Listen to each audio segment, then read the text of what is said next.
Hello everybody, how are we doing? 6-inch of Star Wars here, and we have a, well, it's not Black Series, but as I said in my Chewbacca review, and also my unboxing, when I got these out from the mail, I have some Bandai figures, and they are quite fantastic. I've always wanted to get hold of the Bandai figures, because they are just fantastic, absolutely fantastic. They are basically the most affordable Hot Toys in 6-inch scale. That's basically what they are, rendered down. They are Hot Toys, but for, you know, the Black Series kind of market, because they give you all the accessories, and you know, they really go all out with the figures. Bearing in mind they cost like 60 odd quid, but I paid some good reasonable prices for these on a Facebook group, and I'm happy with the purchase. So, oh yeah, one other thing. I did think I thought these figures were going to be a lot bigger. You know, in pictures they look a lot bigger, but no, they're reasonably sized. Anyway, this is the back of the box. So as we can see, it's very posable up there. I hope the helmet can come off a little bit easier, because obviously the pauldron's off and on here. Would be nice if that stock comes down as well. Another pistol. You get 2 pistols with these, and then you get the pauldrons. I do like the box itself. The box is very nice, and I believe that is Japanese writing there. Correct me if I'm wrong in the comments. And we obviously got the Last Jedi on there, because this is the Last Jedi variant. They just changed the variants of Stormtroopers, even though they had 2 variants of Stormtroopers at exactly the same time in the galaxy. The episode 7 and the 8 were around at the exact same time. So don't throw away those figures just yet.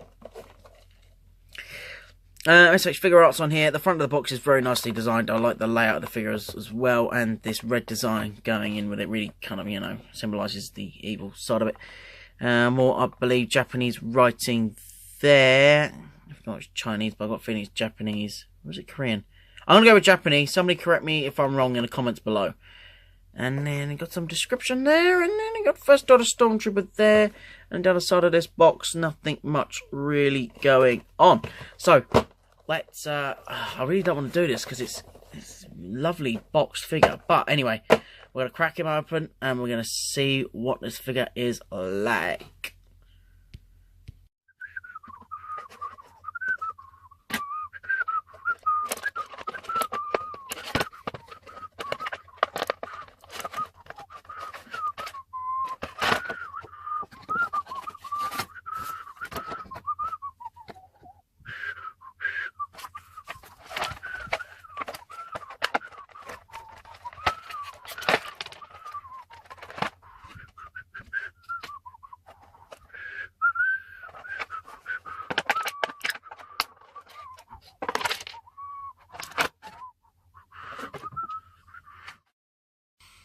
Okay, so as you can see, the lights have gone out and we've had a power cut. Give me one moment. Right, there we go. As you can see, we are now at stark white as what this armour used to be. Wow. First impressions, he's a lot more white out of the box. He's a lot more whiter. In the box, he looks more grey, miscoloured, more of a matte typey finish. But he's got a nice slim type feel to him, but a nice white colour finish, I meant. Yes, I like this figure a lot so far. Right, let's have a good old look around the figure. So, I'm going to start with the back. Now, the back of the dot, I feel, is a little too big. I think Hasbro have done it a little bit better here. I think it should be a little bit more together. A little bit more thinner. The black, it's, yeah, I'm not such a fan of this. Let's go to thermal detonator. It looks a bit wonky being installed. It's been moulded basically into the back of the thigh. And we're going to spin it round. Obviously, this is all one big moulded bits. And you got the old boxes on here. On the belts, these are flappy belt boxes. And then obviously the belt is one whole cast bit, apart from the little flappy belt pieces there, the pouches and everything. And we will go on to, let's have a look. What should we talk about? Right, let's have a look at the front of the figure now. We had a look at the back, we'll have a look at the front. So at the front, again, as I say, it feels quite shrunk down, so to say. This shrunk kind of feeling. You feel the torso is kind of a little bit too kind of up bigger. But I'm going to do a comparison video between this and the Black Series video. Black Series figure. Let's spin around. Again, the colouring's very good. There's no splodge marks on it, which, you know, is always adamant with a Black Series figure. Always. Even with a Trooper figure, there are bound to be splotches. The articulation's good. Nothing's wobbly. Good range of motion. This is something that's going to be a bit annoying, but it is fascinating to have a bit of to have the shoulder bell on a ball joint, so to say. And it's the same here. Again, this neck feels very loose. The helmet moves nice and freely, so that's always good. I'm not a fan of this, but this may be one way to take the helmet off and to put the shoulder pauldron on. I'll find out, because they have supplied us with instructions of how to take the helmet on and off. Ah, that's cool. The gun stock does, the handle grip does come down.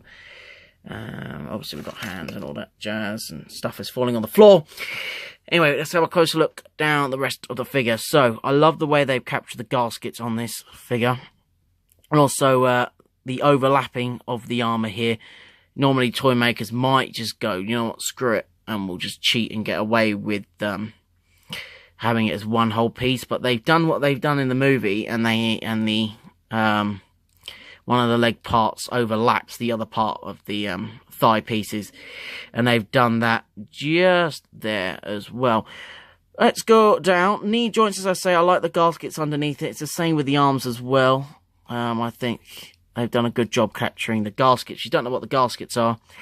Obviously, as I say, they are, well, us in the 501st, well, that's what we call them, underneath what they wear.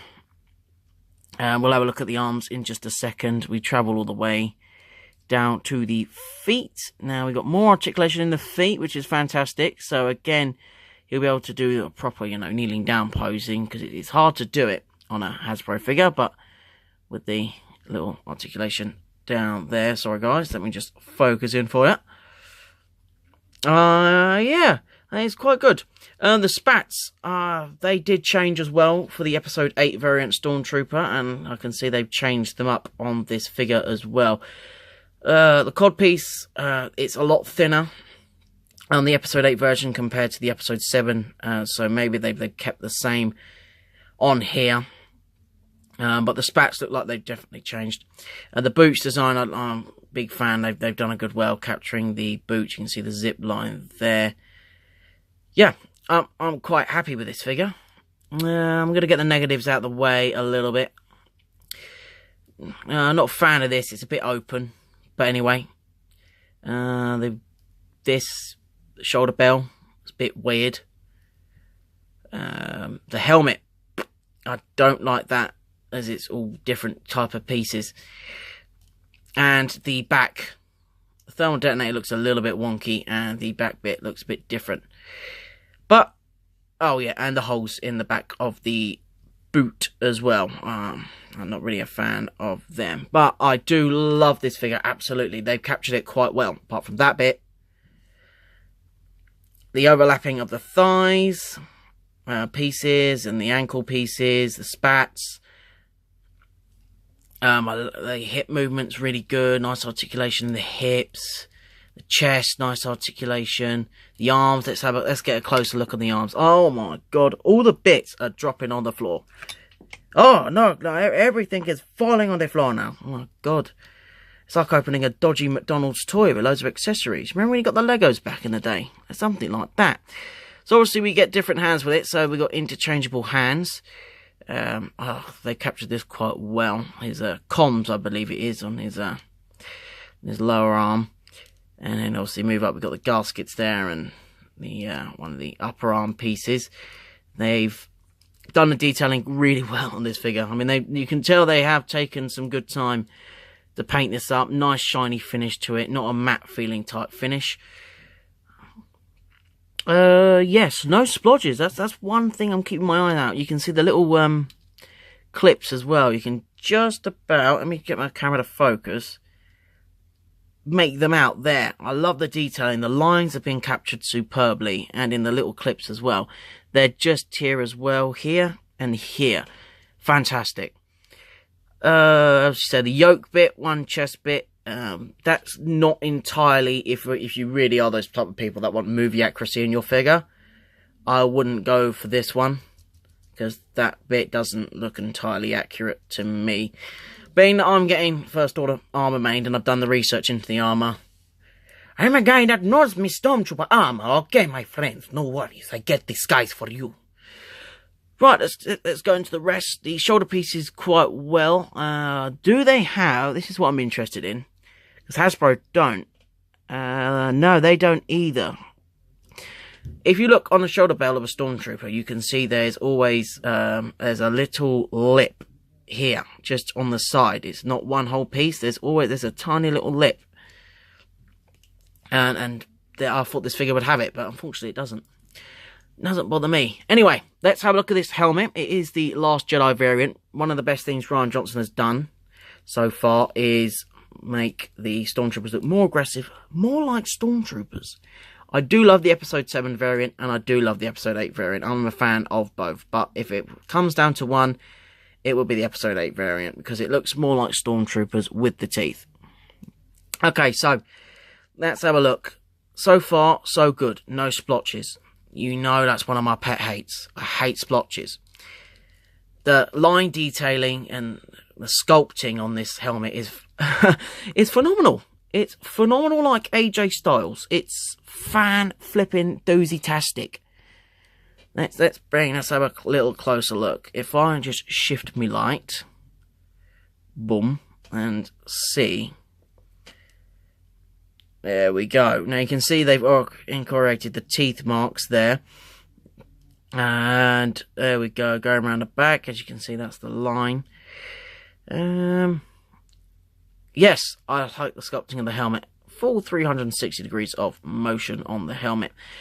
Now, let's see how easy this comes off. Boom! Pops off, just like that. And you can take the old pauldron off. Oh, look at that. We've even got neck movement in there as well. That's fantastic. There we go. And they've captured the... this guy's got a big neck. Hey? They captured the neck gasket quite well. So it should just clip on nice and easy. So you know you're not going to damage this figure whatsoever. When there's easy joint clicking, you know you're in for a good time. So now we have him as a normal Stormtrooper variant. Let's go and take a look at his accessories, what he comes with also. This is quite good. Look, it's on there so nice and sturdy. Doesn't fall off, the pistol. How easy does it come off? Oh, it can come off, but it's really clipped on there quite well. That looks really, really accurate as well. Hasbro? Bandai. Fantastic, guys. As you can see, we just got two little clips. That's probably why we've got two pistols, because one has got the little prongs in there to go into the holster, sorry, and one hasn't got it. Boom! Second power cut! Let's have a look at these accessories, guys. Okay, so this is the F11D Blaster, one of the greatest blasters to ever come out of the Star Wars galaxy. And then the E11, this is the F11D, the first of all's upgraded weapon. Now, this is a nice weighted blaster. It's not kind of rubbery and cheap feeling like this, I can see just here. The Hasbro one, it's got some good weight to it. And I've got to say, the sculpting on this gun is captured really well. Detailing is on finer point. The scope is a little bit wonky, but anyway, there are no paint splotches on it. It is very good paint application on this figure. Got a little gold bit there. I don't know if it's gold or not in the film. I believe it is silver. But they might put that yellow there as that bit is a torch in the gun. I know we don't see that in the movie, but that is a torch there in the gun. Stock's quite nice. No red detailing here where, you know, the old ammo boxes and all that. It's there, just light up. Silver on the back bit where the strap goes. One of the best features I do love about this gun is that the grip comes down like that. And I think that is that's a nice little feature. I know it's weird, but it is one of those kind of satisfying little features. Because you don't get it on the Hasbro gun. And it would be nice if you get it on the Hasbro gun, but you don't. And so, yeah, that's nice. Yes, the gun, perfect, 10 out of 10 for me. It is fantastically detailed. Good job, Bandai. Right, what we got next? So we've got 3 pauldrons, exactly the same. So here are 2. You got 1 black one, 1 white one. I believe 1 is the captain one. This one here I know is the commander. The orange one. They're all basically the same. And then we got obviously the pistol. The other one has the prongs in it, so it can fit into the hole. On the holster on his thigh. Again, another very well captured weapon here. No paint spodges. All is good. Now we've got some of the hands. You get a couple of pair of hands to do different poses with. These are ones, I believe, to hold the gun. One of them. And also they have the little padded area there, because obviously trooper comfort is now priority. Because the First Order do take their troops quite, you know, they value them a lot, unlike the Empire did. Yep, so we've got great detailing in the hands. Obviously, that's the hand plate on there. Nice shiny finish to them. And there's the other one that pointing one, or, you know, this one would be holding the gun, obviously. And it's the same for this one here. This one holds the gun. Right, now I want to see how easy can we get the arm. Boom, that's one. Let's go for this one here. We'll have him nice and easy. That's the way we like it. Have good range of articulation. Boom, take that one off. Take the fist off. You can make him obviously do that First Order pose, like from episode 7. Oh, I really don't want to snap this joint here. Oh, come on. You can do it. You can see how fiddly it is. Yeah. Come on. If I hold it like this, we might be able to get it. There we go. Right, let's see how easy the weapon holds on this figure. Bearing in mind if I have got the right ones.